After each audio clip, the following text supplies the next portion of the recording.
কোনটাই বেস্ট? টান দিছে এটাই বেশি। টান এটাই বেশি দিছে। আয়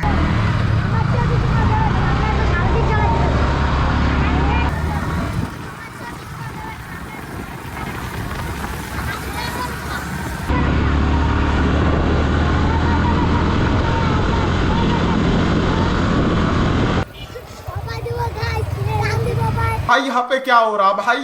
ये कहाँ फंस गया भाई मैं? भाई ये क्या हो रहा है भाई? আসসালামু আলাইকুম সাওয়ারিবাসী। তো আজকে আমাদের সাওয়ারের কালেকশন অ্যাভেলেবেল আছে এই দুইটা বাইকই, Yamaha R15 version 4 in the black এবং ইয়ামাহা XSR 155। দুইটা বাইকের মধ্যে ভোটে জয়ী হয়েছে R15 version 4 in the black. তবে কন্ডিশন কিন্তু দুইটারই সুপার ফ্রেশ একদম। ইয়ামাহা XSR 155 বাইকটা রান করেছে 4900 কিলোমিটারের মতো প্রায়, এবং সাথে 2 বছরের নাম্বার করা আছে।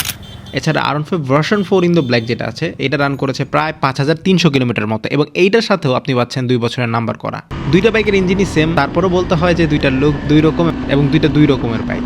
তবে এই দুইটার মধ্যে আপনার কোনটা পছন্দ তা জানিয়ে যাবেন কমেন্ট সেকশনে।